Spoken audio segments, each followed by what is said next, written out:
Dr. Tedone, I've got to say thank you so much for joining us today. I'm so interested in learning about your background and where you started working with the Deanna protocol and how this story really came out of your own story, really. I mean, it's your own daughter is Deanna, but how you've transitioned from a career of orthopedic surgery into what you thought was going to be a nice retirement, and then turned into coming out of retirement because you became this researcher, and now you've become this incredible expert in neurodegenerative diseases. And again, thank you for being here. But I can give a little bit about your background, but I want you to tell me your background. I retired. I was chief of orthopedics at University Community Hospital, which is now Florida Hospital in the Advent system. I retired in 1997. My wife and I traveled extensively for 10 years. In 2007, my daughter Deanna complained of stumbling every time she walked. And she noticed that she saw me coming down a flight of stairs. And she said, "Dad, you came down those stairs. You didn't even look at the stairs." And I said, "Deanna, you don't look at the stairs." She didn't realize that she had to look at the stairs so that she wouldn't lose her balance. I checked her reflexes and they were abnormal. She was an attorney at the time and had just made partner in a local law firm. And one of the things that would happen that really scared me was if she would stumble, she would fall. But she lost the reflex ability to put her hands out to block the fall. So she would hit her head. So all of this was prior, we're here talking about Deanna, all of this is prior to Deanna's diagnosis of ALS. Yes. So these are just the early signs of the early symptomatic observations that were taking place, but no one knew what it was at the time. Exactly. So we started to bring her around to physicians, and a friend of mine, a neurologist in Tampa, did an EMG study on her, and the test, which basically shows action potentials in muscles, was very indicative of ALS. And he didn't really want to make that diagnosis, and so we went to Johns Hopkins. Yes, she has ALS. We went to the Mayo Clinic. Yes, she has ALS. And they gave her 2 to 5 years to live. Go home, get your affairs in order. And So I have to interrupt you and ask this question. So here you are, an established physician who've retired from being the head of orthopedics at the hospital. You've worked with all these famous athletes. You've worked with all of these things. And now here you are as a father hearing a diagnosis of your own daughter. I mean, you've got these superpowers in the medical field with all these other people in the world, and now you've got a diagnosis of your daughter, which is something that you had no experience in. I have to imagine that just felt like such a helpless feeling, because here you are, this master of medicine, and now it hits home. yeah, well, it was daunting. And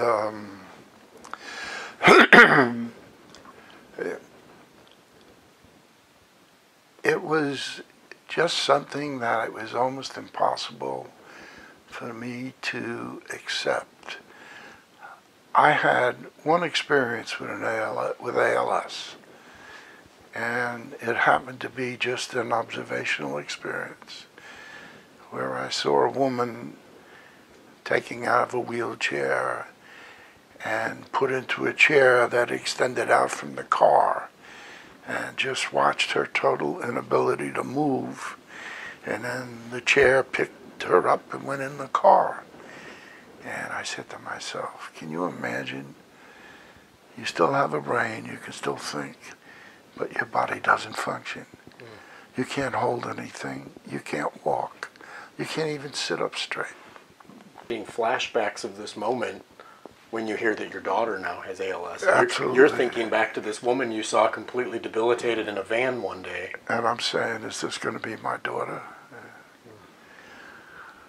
And Deanna and I discussed it. And she says, Dad, I don't want to die. And I said, I don't want you to die. I said, look, if you'll be the test case, I'll do everything I can to research neurodegenerative diseases and see if I can find something that would work in helping you. She said, fine. So this was the covenant.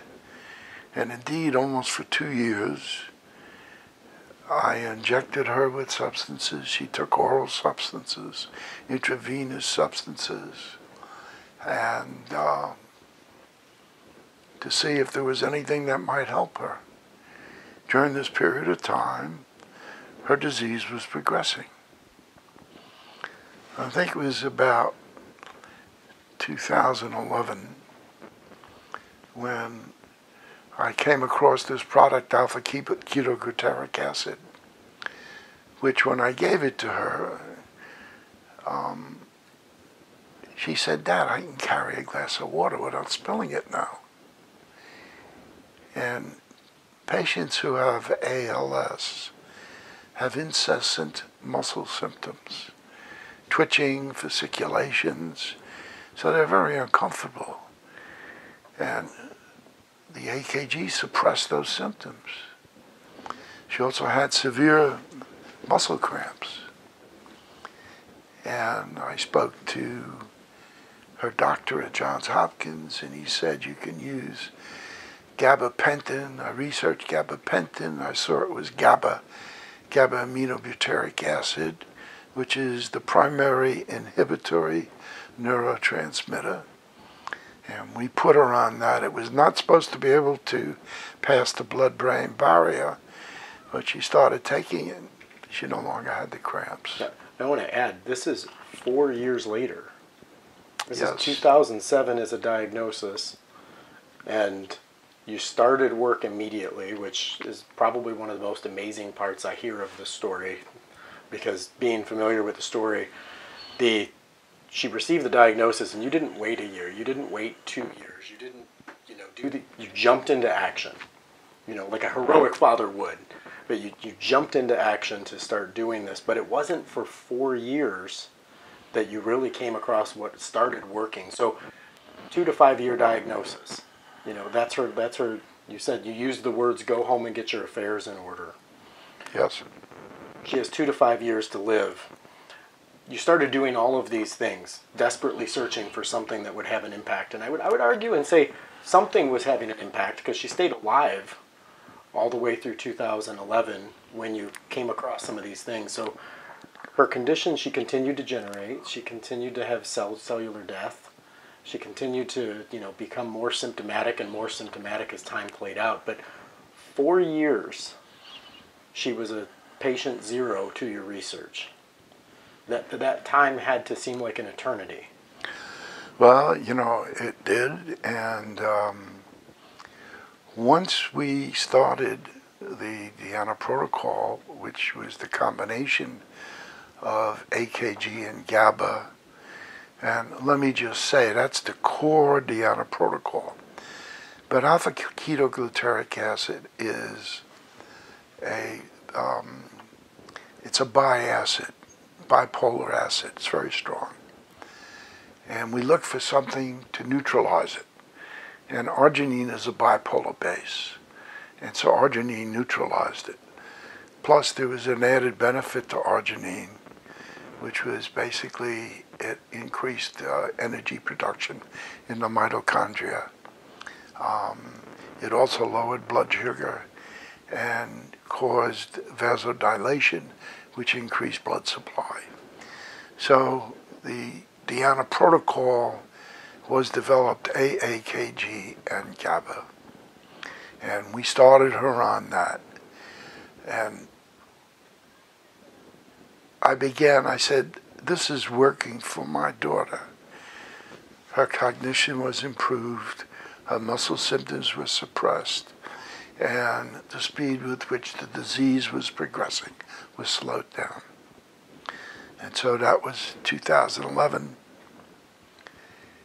We had a lot of patients who reported that it helped them also.